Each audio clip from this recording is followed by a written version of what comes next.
Como vimos falando no módulo anterior, a planificación e organización do noso entorno virtual de aprendizaxe é fundamental para acadar o éxito do ensino mixto ou en liña. O noso EVA, que o noso curso Moodle, debemos deseñalo cunha organización ou andamiaxe que facilite ao noso alumnado avanzar na súa aprendizaxe de maneira lóxica. Imos ver un exemplo de andamiaxe. Primeiro, imos configurar o curso no bloque de administración do curso, editar configuración en formato temas, porque nós impartimos os nosos módulos en unidades didácticas e o formato de temas adáptase mellor a esta estructura. Ben, logo de facer isto, debemos, primeiro de nada, editar a cabeceira do curso. Vale? Editar a cabeceira do curso, vimos de activar a edición, e na cabeceira do curso damoslle a esa tuerquiña e poñemos aquí o nome do curso. E podemos poñer máis información de interese. Vale? Daríamoslle a agardar e vemos que queda aquí xa, quedaría a nosa cabeceira de curso. Un exemplo de cabeceira é esta de aquí. Como vedes, nesta cabeceira está o nome do módulo e a explicación da organización de cada unidade didáctica e a metodoloxía de traballo. Ben, imos seguir. Como faríamos a andamiaxe dunha unidade didáctica? Primeiro temos que poñer o nome a esa unidade didáctica e é aconsellable tamén incluir unha breve descripción. Aquí damoslle a esta tuerquiña, desactivamos o check para poder poñer o nome da nosa unidade e aquí faríamos esa breve descripción. E daríamoslle a agardar. Xa temos o título da unidade. Un exemplo dunha unidade real. Aquí está, unidade 3, xestores de contido, e con esta breve descripción. Non fai falta que sexa moi densa, pero si é importante que sexa significativa e clara, vale? Para saber que se vai a estudiar. Ben, logo outro recurso importantísimo para construir a andamiaxe da miña unidade didáctica son as etiquetas. Como engadimos unha etiqueta? Como vimos de ver. Por exemplo, os contidos. Imos darlle un tamaño maior do texto que ven sendo o que vai estar dentro e imos ponerlo en negrilla. Non é aconsellable utilizar mayúsculas porque parece que estamos berrando. Lembrade os consellos de netiqueta. Vale?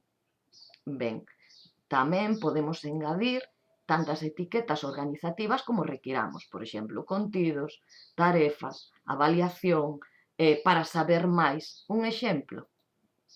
Aquí temos contidos, debate e consulta para incluir o foro da unidade. Lembrade que é importante ter un foro de dúbidas por unidade didáctica, a etiqueta de recursos e a etiqueta de tarefa. Cando o meu alumno entra no curso e ve esta estructura, xa o orienta en canto ao xeito no que se vai traballar. Entre esta estructura e a explicación da cabeceira e a explicación da metodoloxía de traballo, o alumnado xa sabe os pasos que ten que dar. Vale?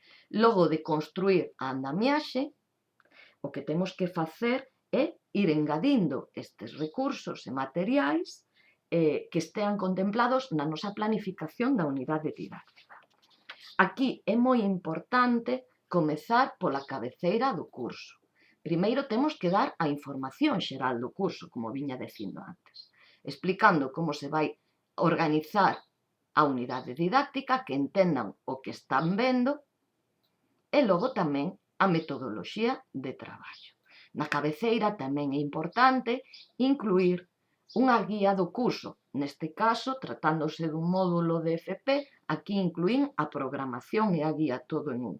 E o foro de novas, que é onde se van a publicar as novas a nivel de curso, o comezo de curso, o comezo de cada unidade, as datas dos exámenes, e a información xeral do módulo, vale? Ben, Entonces, despois de ter xa a nosa cabeceira, xa podemos planificar a nosa unidade didáctica. E aquí temos que tener moi en conta a atención á diversidade da aula.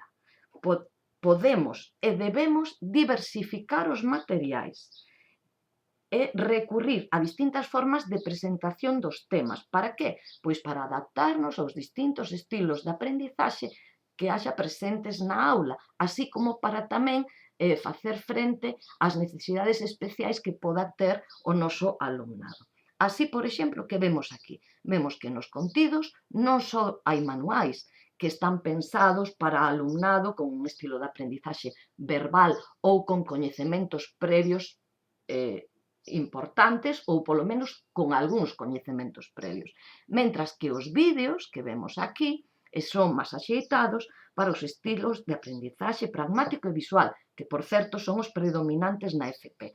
E tamén son moi axeitados para o alumnado que non ten coñecementos previos. Vale? Coas actividades ocorre o mesmo. Teñen que ser variadas e graduais en dificultade. Vale? Así podemos ter o glosario de términos, por exemplo, ou de termos, perdón, que é moi práctico para practicar a linguaxe técnica dos nosos módulos, que na FP é moi habitual que haxa linguaxe técnica. Prácticas tamén tes, que poden usarse tanto para facer un exame como para practicar os contidos teóricos da unidade. Vale? E como facemos a avaliación? Ben, é fundamental no ensino mixto e a distancia facer unha avaliación con instrumentos de avaliación diversificados. Isto é, non avaliar só por un exame. Temos que utilizar distintos instrumentos de avaliación para valorar o traballo e a aprendizaxe do alumno. Así podemos ter en conta prácticas, podemos ter en conta exames, podemos ter en conta o traballo na aula. Vale? Tamén os contidos actitudinais. E logo podemos dar peso na nosa unidade a cada un destes instrumentos de avaliación. É unha maneira máis xusta e máis correcta de avaliar ao alumnado. E como non podemos ter en conta o traballo na aula, pois esta pode ser unha alternativa moi válida. Ben, esta é a miña proposta de deseño da unidade didáctica. Espero que vos serva de exemplo.